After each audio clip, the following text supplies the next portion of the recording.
नमस्कार, UP bulletin में आप सभी का स्वागत है। मैं हूं आपके साथ निशा शर्मा। ये यूपी की तमाम खबरों पर एक नजर डालते हैं। सबसे पहली खबर हमीरपुर से। हमीरपुर के राठ, कुरारा और सुमेरपुर में शाम होते ही अवैध खनन माफिया सक्रिय हो जाते हैं। जेसीबी और ट्रैक्टर ट्रॉलियों से सरकारी और निजी जमीनों से मिट्टी बेरहमी से खोदी जा रही है। स्थानीय लोगों का यहाँ पर आरोप है कि ये कारोबार प्रशासन और खनन विभाग की अनदेखी में फल फूल रहा है। राजस्व को करोड़ों का नुकसान हो रहा है, जबकि अफसर केवल फाइलें पलटते हुए नजर आते हैं। खेत में गड्ढों में तब्दील हो चुके हैं। वही सड़क दुर्घटना का यहाँ पर खतरा बढ़ गया है। मुन्ना यादव के सिंडिकेट ने प्रशासन को चुनौती दी है। वहीं सदर एसडीएम केडी शर्मा ने कार्रवाई का यहाँ पर वादा किया, लेकिन अब सवाल ये है कि ये कार्रवाई बयान तक सीमित रहेगी या फिर जमीन पर भी दिखाई देगी। हमीरपुर से महेंद्र चौबे की रिपोर्ट आपको बता रहे।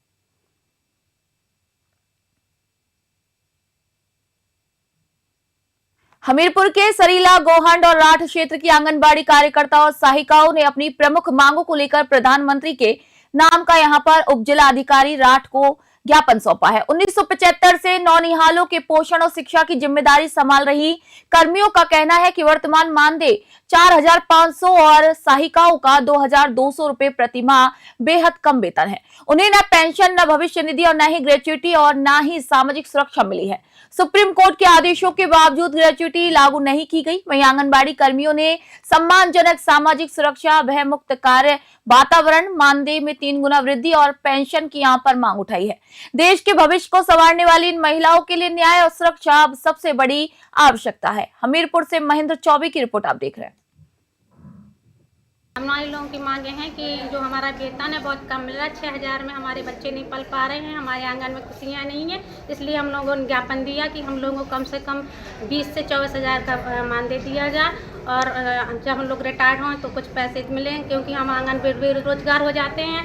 ना तो कई लड़कियों के निकाल के बाहर कर देते हैं, इसके बाद ना पेंशन है ना पैसा है, और बीमारी में भी कार्ड बने, किसी लड़की के बने, किसी के बने, वो भी नहीं बने हैं, न अलाउ किए जाते। कहने के लिए तो बहुत कुछ होता है, इसलिए हम लोगों ने ज्ञापन दिया है। और हमारे साथ गोहांड ब्लाक की भी लड़कियां हैं, सरीला ब्लाक और राठ, तीनों ब्लाक की लड़कियां। हाँ, मतलब यहाँ ज्ञापन के लिए 3 ब्लाक की लड़कियों ने ज्ञापन दिया है। हम लोगों की मांग है कि हम लोगों को मानदेय जो बहुत कम दिया जाता है वो कम से कम 800 रुपये प्रतिदिन दिया जाए और 24,000 कम से कम मानदेय किया जाए। इस महंगाई के दौर में 6,000 में क्या होता है, इस वजह से हमारे है कि हम लोगों को वेतन दिया जाए। कितने बिंदुओं का ज्ञापन है? कितने बिंदुओं का ज्ञापन है? ये 6 बिंदुओं का है ज्ञापन। और उसमें हमारा सबसे पहले मांग है कि हम लोगों को राज कर्मचारी घोषित किया जाए, 24,000 मानदेय दिया जाए, हर महीने हमें जो हर साल जो ग्रेजुएटी लगती है वो दी जाए और रिटायर होने पे 5 लाख रुपया दिया जाए। हमीरपुर के कुरारा क्षेत्र के मंजूपुर डंडा इलाके में ग्रामीणों ने सड़क की मांग को लेकर जोरदार प्रदर्शन किया। नारेबाजी करते हुए उन्होंने संबंधित अधिकारियों को ज्ञापन सौंपकर जल्द सड़क निर्माण की यहां पर मांग उठाई। ग्रामीणों का कहना है कि आजादी के बाद से गांव के शेष हिस्से तक सड़क नहीं बन पाई है, जिससे कि बरसात में आवागमन, बच्चों की पढ़ाई और बुजुर्गों की सुविधाएं यहां पर प्रभावित हो रही हैं। कीचड़ और जलभराव से मुश्किलें बढ़ जाती हैं। वहीं ग्रामीणों ने यहां पर चेतावनी दी है कि यदि समय रहते सड़क नहीं बनी तो आगामी चुनाव में वे वोट बहिष्कार करने के लिए भी यहां पर मजबूर होंगे। हमीरपुर से महेंद्र चौबे की रिपोर्ट आपको बता रहे हैं। हमारे यहाँ समस्या रोड वाली है।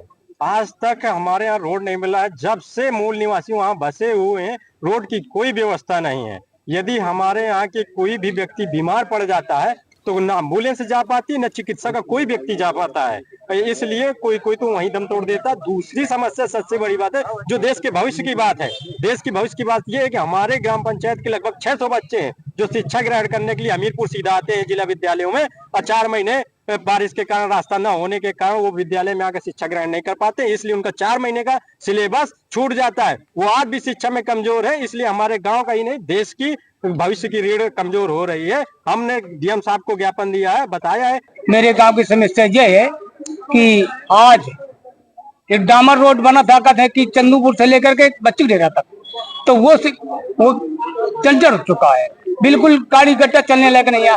17 साल हो गए, 18 साल, और आज बच्ची डेरा से लेकर के और भिकुआ डेरा तक 350 मीटर रोड कच्चा पड़ा है, और वो रास्ते कच्चे, न कहीं यहाँ के जाने का, न वहाँ के जाने का, न यहाँ का आने का, न रास्ता नहीं। तो हम परेशान।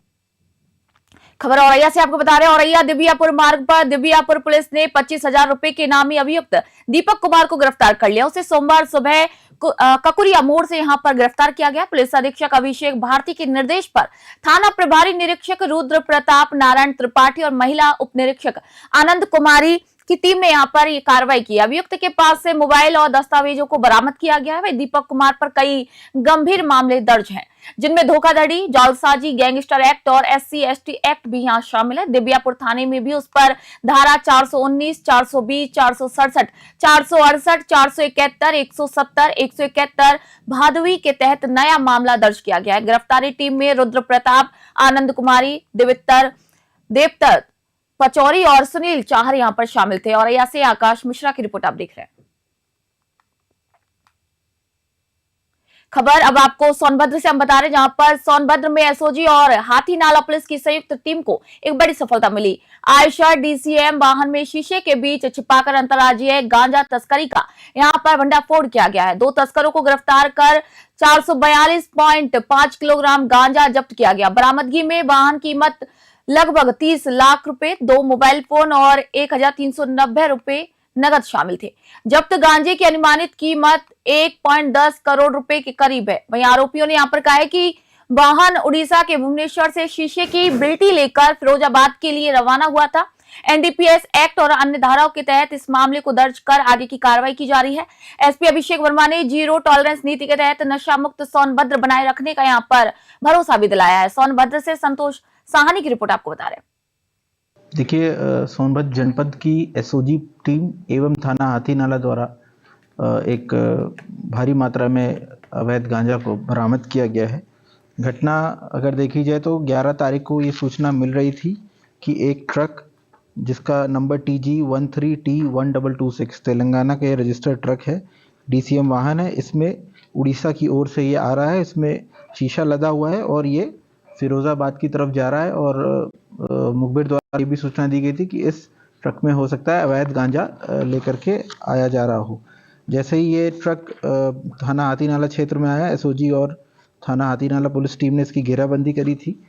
इसको जब चेक किया गया तो इसमें लगभग 4.5 कुंटल के आसपास ये इसमें नाजायज गांजा बरामद हुआ है। टोटल देखा जाए तो 442 किलोग्राम से अधिक का ये गांजा है। इसकी अनुमानित कीमत 1 करोड़ 10 लाख रुपए के आसपास है।